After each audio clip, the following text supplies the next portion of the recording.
4 number শিরোনাম, আজান দিলে জবাব দিবেন কিভাবে। সহিহ বুখারী হাদিস নাম্বার 611 নম্বর হাদিস।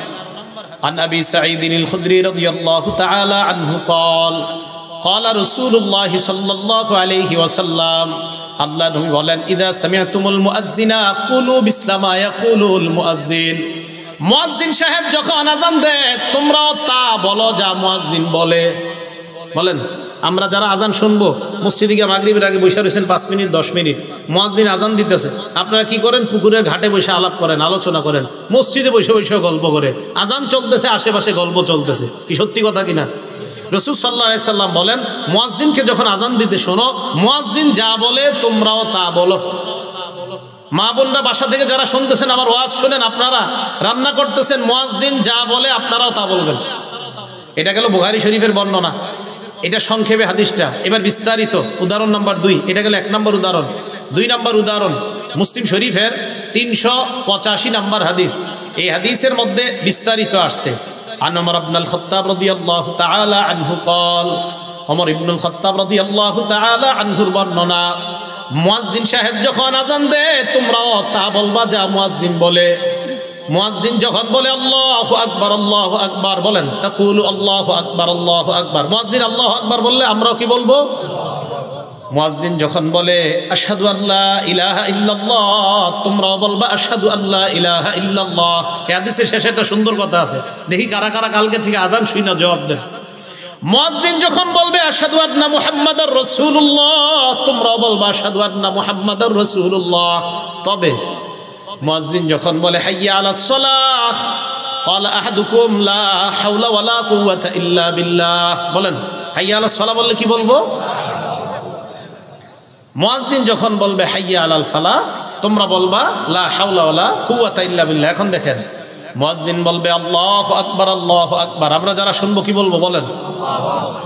এবার মুয়াজ্জিন বলবে লা ইলাহা ইল্লাল্লাহ, আমরা কি বলবো? বলছেন তো আসলে। রাসূল সাল্লাল্লাহু আলাইহি সাল্লাম বলেন, মিন কলবিহি, কেউ যদি মুয়াজ্জিনের এই আজানের জবাবগুলা দিল থেকে দেয় আর শেষে দিল থেকে এরকম বলে, মুয়াজ্জিনও বলছে লা ইলাহা ইল্লাল্লাহ, তোমরাও দিল থেকে বললা লা ইলাহা ইল্লাল্লাহ। মুয়াজ্জিন যখন বলে তুমিও বললা, মুয়াজ্জিন যখন বলে তুমিও বললা, শেষে যদি দিল থেকে তুমি বলো মুয়াজ্জিনের ওই বাক্যগুলা, আল্লাহ নবী বলেন আগের সব গুনাহ মাফ, আল্লাহ জান্নাতের মেহমান। তো জবাব দিবেন তো? হ্যাঁ জবাব দিবেন। জবাব দিলেও লাভ আছে। তাহলে জবাব মা বোনরাও দিবেন, রান্না করার সময় জবাব দিবেন, ঝাড়ু দেওয়ার সময় আজানের জবাব দিবেন, সন্তান দুধ পান করছে আজানের জবাব দিবেন, আপনি কোনো কাজে আছেন কাপড় ধুচ্ছেন, জোহরের নামাজের আজান হয়ে যাচ্ছে, আজানের জবাব দিবেন। ভাই কথাগুলো মনে থাকবে তো আমাদের ইনশাআল্লাহ? তাহলে আজানের জবাব দেওয়া, এগুলো 4 নম্বর কথা। 5 নাম্বার, আজানের জবাব দিলাম, আজান শেষ হওয়ার পর আমরা কি বলবো? আজান যখন শেষ হবে তখন আমাদের কাজ। মুসলিম শরীফের 384 নম্বর হাদিস, ক্বালা রাসূলুল্লাহ সাল্লাল্লাহু আলাইহি ওয়াসাল্লাম, ইযা সামি'তুমুল মুআদ্দিনা কুলু বিসলামা ইয়াকুলুল মুআদ্দিন সুম্মা সাল্লু আলাইয়া। মুয়াজ্জিনের আজানের জবাবগুলা দেওয়ার পর যখন লা ইলাহা ইল্লাল্লাহ বলবা, বলার পর সুম্মা সাল্লু আলাইয়া, আমার উপর দুরূদ পড়বা। বলেন, আজান শেষ হওয়ার পর প্রথম কাজ কি করা? সবাই বলেন কি করা? কোন দুরূদ পড়বেন? পড়েন আমার সাথে, আল্লাহুম্মা সাল্লি আলা মুহাম্মাদ ওয়া আলা আলি মুহাম্মাদ কামা সাল্লাইতা আলা ইব্রাহিমা ওয়া আলা আলি ইব্রাহিম। পারেন না সবাই? এই দুরূদটা পড়বেন তো ইনশাআল্লাহ? এই দুরূদটা পড়বেন তো ইনশাআল্লাহ? সেই বুখারীর বর্ণনা, সাহাবারা রাসূল সাল্লাল্লাহু আলাইহি সাল্লামকে বললেন, ইয়া রাসূলুল্লাহ, আপনাকে সালাম দেওয়ার নিয়ম জানি, আপনার উপরে দুরূদ পড়ব কিভাবে, আমাদেরকে একটু শিখাইয়া দেন। রাসূল বললেন, কুল্লু আল্লাহুম্মা সাল্লি আলা মুহাম্মাদ। ও সাহাবারা, তোমরা এই দুরূদটা পড়ো, যে দুরূদটা আমরা নামাজে পড়ি। যদি এত বড়টা পড়ার সময় না থাকে আপনার, শুধু এতটুকু বললে হবে, আল্লাহুম্মা সাল্লি আলা সাইয়্যিদিনা ওয়া মাওলানা মুহাম্মাদ। এতটুকু বলার পর আজানের দোয়াটা পড়বেন, যে কোনো একটা দুরূদ পড়বেন, পড়ার পর কি করবেন? আজানের দোয়াটা পড়বেন। বাকি আমি আজানের জবাব দেই এই দুরূদটা পড়া, যেই দুরূদটা সহিহ বুখারীতে পাওয়া গেছে। আজান মানে আমরা নামাজে যে দুরূদটা পড়ি, তাহলে এই দুরূদ পড়া প্রথম কাজ। মা বোনরাও মনে রাখবেন, আজানের জবাব দিলেন, জবাব দেওয়ার পর প্রথম কাজ দুরূদ শরীফ পড়া। দুরূদ শরীফ পড়ার পর এরপর রাসূল বলেন দোয়াটা পড়বা, সুম্মা সালুলি আল্লাহ আল ওয়াসিলা, দোয়ার মধ্যে আমার জন্য তোমরা ওসিলা তালাশ করবা। বলেন কি তালাশ করবা? আল্লাহ ওসিলা। ফা ইন্নাহা মানজিলা, দোয়ার মধ্যে যেই ওসিলা তোমরা বলো এই ওসিলাটা মানজিলাতুন ফিল জান্নাহ, এই ওসিলাটা হলো জান্নাতের একটা জায়গার নাম। সুবহানাল্লাহ, ওসিলা জান্নাতের একটা জায়গার নাম, একটা মঞ্জিলের নাম। বলেন ওসিলা কিসের নাম? সবাই বলেন তো জান্নাতের একটা মঞ্জিলের নাম কি? রাসূল বলেন লা তামবাগি লিআবদিন মিন ইবাদিল্লাহ, রাসূল সাল্লাল্লাহু আলাইহি সাল্লাম বলেন লা তামবাগি ইল্লা লিআবদিন মিন ইবাদিল্লাহ, আল্লাহর একজন বান্দা ছাড়া কেউ এই ওসিলা নামক জায়গায় যেতে পারবে না। ও আরজু আন আকুনা আনা হুয়া, আমি আশাবাদী আল্লাহর ওই বান্দাটা আমি হব। রাসূল সাল্লাল্লাহু আলাইহি সাল্লাম বলেন তোমরা আমার জন্য ওসিলা চাইবা, ওসিলা মানি জান্নাতের একটা মঞ্জিলের নাম। আল্লাহর কাছে বলবা আল্লাহ নবীরে তুমি ওই ওসিলাটা দান করো। শোনো আমার উম্মত, ওসিলা জান্নাতের এমন একটা জায়গা যেই জায়গাটা দুনিয়ার একজন মাত্র বান্দা সেখানে যেতে পারবে। আমি আশাবাদী ওই বান্দাটা হব, আমি মুহাম্মদ তোমাদের নবী সাল্লাল্লাহু আলাইহি সাল্লাম। তাহলে এটা হলো আমাদের প্রথম কাজ। সবাই বলেন তো মুয়াজ্জিন আজান দিলে আজান চলার সময় আমাদের কি কাজ? জবাব দেওয়া। আজান শেষ হওয়ার পরে প্রথম কাজ দুরূদ শরীফ পড়া। এবার 6 নাম্বার দোয়া পড়া। দোয়াটা কিভাবে পড়বো আমরা বুখারী শরীফে আছে, মন দিয়ে শুনেন। দোয়াটা আপনারা এটা পড়েন না অন্যটা পড়েন, মন দিয়ে শুনবেন। বুখারী শরীফের 614 নাম্বার হাদিস, রাসূল সাল্লাল্লাহু আলাইহি সাল্লাম বলেন আজান শোনার পর দুরূদ পড়ার পর তোমরা পড়বা আল্লাহুম্মা রাব্বা হাযিহিদ দাওয়াতিত তাম্মাহ ওয়াস সালাতিল কাইমাহ আতি মুহাম্মাদানিল ওয়াসিলা, আতি মুহাম্মাদানিল ওয়াসিলা, আল্লাহ মুহাম্মদ সাল্লাল্লাহু আলাইহি সাল্লামকে আপনি ওসিলা দান করেন। ওয়াল ফাজিলা ওয়া বা'সু মাকামাম মাহমুদানিল্লাযী ওয়া'আদতা। এরপরে ইন্নাকা লা তুখলিফুল মিয়াদ নাই এখানে এলে বলছি কি বলেন বুখারীর 614 নম্বর হাদিস ইন্নাকা লা তুখলিফুল মিয়াদ নাই। খোলেন নুসখা খোলেন, নাই। তাহলে কোত্থেকে আসছে এটা? ইন্নাকা লা তুখলিফুল মিয়াদটা কোত্থেকে আসছে? হ্যাঁ আছে বাইহাকী শরীফের 296 নম্বর হাদিস থেকে আইনা এখানে এটা লাগানো হয়েছে। সুবহানাল্লাহ। তাহলে ইন্নাকা লা তুখলিফুল মিয়াদ এটা বুখারীর 614 নম্বর হাদিসে নাই। এই ইন্নাকা লা তুখলিফুল মিয়াদটা লাগানো হয়েছে বাইহাকী শরীফের 296 নম্বর হাদিস থেকে এনে। তাহলে পুরো দোয়াটা কমপ্লিট। বুখারীর দোয়া শুধু এতটুকু, ওয়া বা'সু মাকামাম মাহমুদানিল্লাযী ওয়া'আদতা, বাস এতটুকু। ইন্নাকা লা তুখলিফুল মিয়াদ বাড়তি অংশটা আছে বাইহাকী শরীফের 296 নম্বর হাদিসে। তাহলে টোটালটা পাইলাম আমরা। আরেকটা অনেকে বলে দেশ গ্রামের মানুষ অনেকে আপনারা ওয়ারজুকনা শাফাআতাহু ইয়াউমাল, এটা আবার কই বলেন? হ্যাঁ এইটা বানান। বলেন এটা কি? রসুলের সুপারিশ তো অবশ্যই আল্লাহর কাছে চাইতে হবে। রসুলের সুপারিশ তো আমরা চাই না আল্লাহর কাছে? অবশ্যই চাই। আপনারা কি চান না? রসুল সাল্লাল্লাহু আলাইহি সাল্লামের সুপারিশ আমাদের সকলের দরকার আছে না? অবশ্যই দরকার আছে। রসুলের সুপারিশ করার জন্যই তো আল্লাহ রসুল সাল্লাল্লাহু আলাইহি সাল্লাম আল্লাহর কাছে দোয়া করছে, লিকুল্লি নাবিয়্যিন দাওয়াতুন মুস্তাজাবা। প্রত্যেক নবীর স্পেশাল একটা দোয়া আছে, ইয়াদউ বিহা ফায়ুস্তাজাবু লাহ। সহিহ মুসলিম, সহিহ ইবনে হিব্বান উভয় কিতাবে আসছে।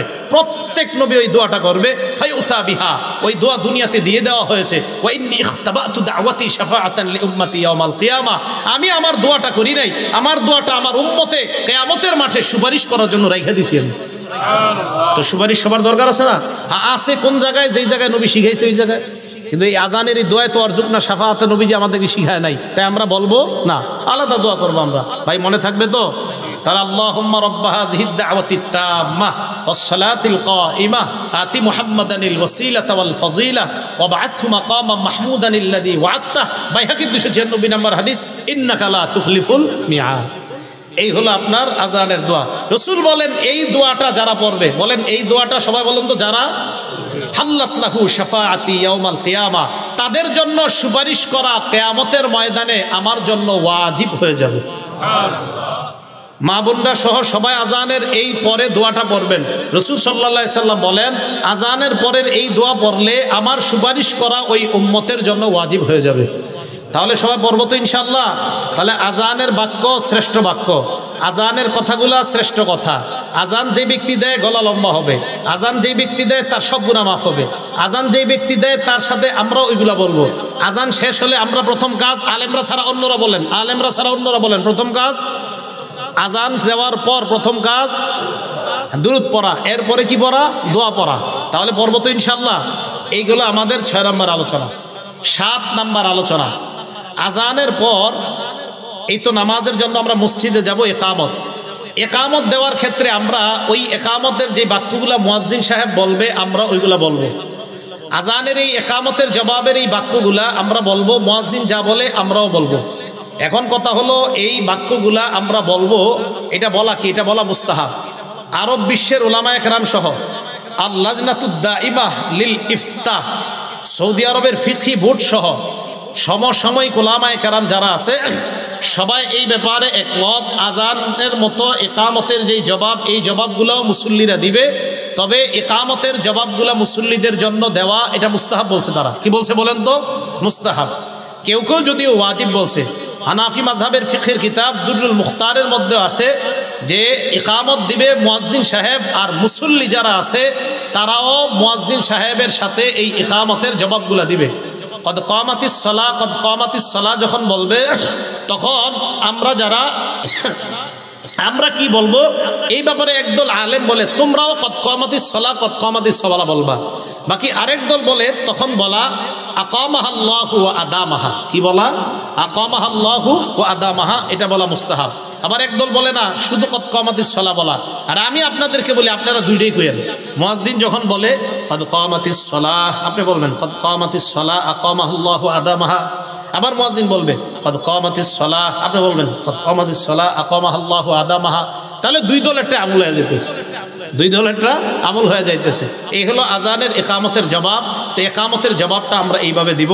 আল্লাহ পাক রব্বুল আলামিন আমাদের সকলকে অন্তত আজানের যে ফাজাইলগুলা, এই ফাজাইলগুলা জেনে আমরা সবাই যেন জিন্দিগিতে অন্তত একবার হলেও মরণের আগে আমরা দিল থেকে আল্লাহকে খুশি করার জন্য এবং মুয়াজ্জিনের ফজিলত অর্জন করার জন্য অন্তত একবারও যেন মসজিদে আজান দেওয়ার চান্স নিতে পারি। আল্লাহ তৌফিক দান করেন, আমিন। কথাটা মনে থাকবে তো সবার।